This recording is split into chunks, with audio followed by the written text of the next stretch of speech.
Мұхитарал, океанариум. Дархан далаға жеткен мұхит тамшысы.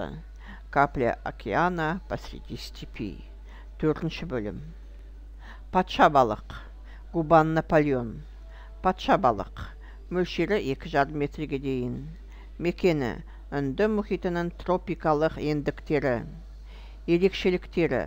Балықтың бұл түрі шын мәнінде өзі аттас патшаның қылықтарына ие. Патша балықтың басы патшаның қалпағына ұқсас. Мұның да қат-қат шағын етектері бар. Губан Наполеон. Размер до 2,5 метров. Ареал обитания. Тропические широты Индийского океана. Особенности. Эта рыба действительно обладает повадками своего тезки-императора. Кроме того, на голове Губана Наполеона есть небольшие выступы, напоминающие знаменитую треуголку императора. Жота мүйізді Пикассо. Спинорог Пикассо. Жота мүйізді Пикассо. Мөлшері 25 сантиметр. Мекені Шығыс Африка, Гавай, Полинезия, Жапон аралдары, Австралия сулары. Ерекшеліктері: шаян тектес жәндіктерді, моллюскаларды, ұнтақталған ет өнімдерін көре кетеді. Бірден көзге шалынатын айрықша түсімен ерекшеленеді. Саяқта тобымен да жүреді. Жағалау суларының 4 метр дейінгі тереңдіктерін мекен етеді. Спинорог Пикассо. Размер до 25 сантиметров. Ареал обитания: Восточная Африка, Гавайи, Полинезия, Южная Япония, Восточная Австралия. Особенности. Диета: ракообразные, моллюски, мясо. Авангардный цвет этой рыбы делает ее довольно популярным видом. Одиночный или образует стаи. Населяет лагуны и рифы на глубине до 4 метров. Сара оташы немесе зебрасома. Желтый хирург или зебрасома. Сара оташы немесе зебрасома. Мөлшері 15 сантиметрге дейін.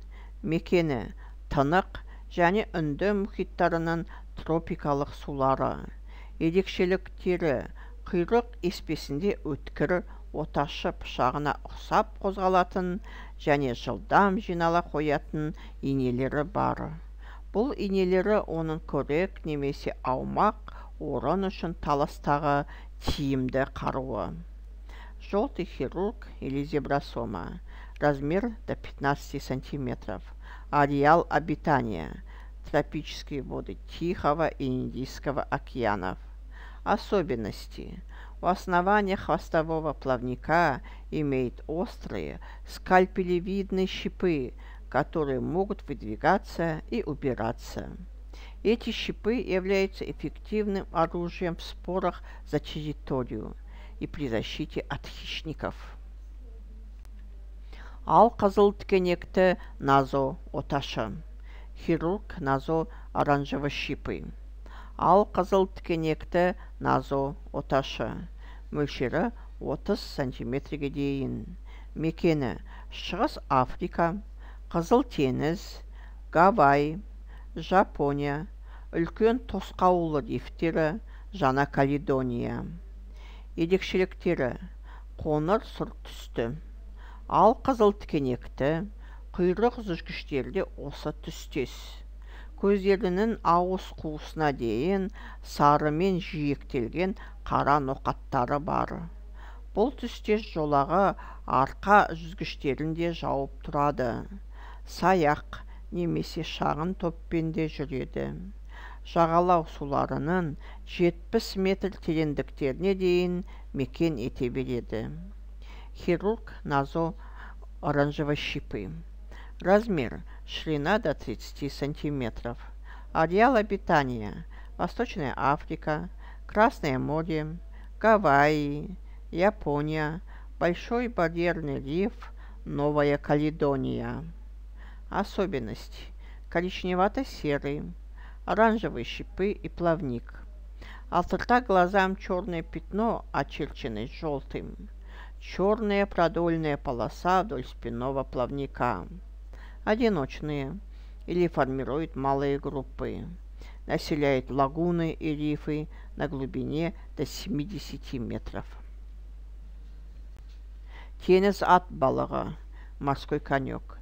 Теңіз ат балығы, мөлшері 12 сантиметрге дейін. Мекені тропикалық және тынық сулар аймағы.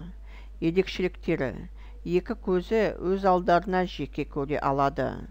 Мұндай жағдайда бір көзімен көрегін іздесе, екіншісімен таяп қалған қатерді бақылайды. Тұқым көбейтуі де жан жануарлардан өзгеше.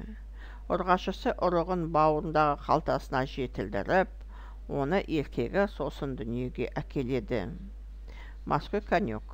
Размер до 12 сантиметров.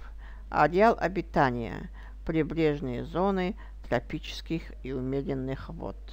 Особенности: глаза у морского конька движутся независимо друг от друга, и в то время, когда как одним глазом он отыскивает пищу, другим наблюдается приближающейся опасностью. Потомство вынашивает в специальном кармане на животе и воспроизводит на свет самец. Марғау, Оскар. Марғау, мөлшері 35 сантиметрге дейін. Мекені оңтүстік Америка тұщы сулары.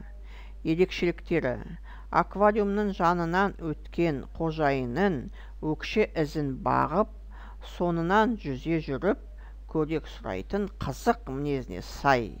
Ол балық өсірушілердің сүйіктісіне айналған. Оскар.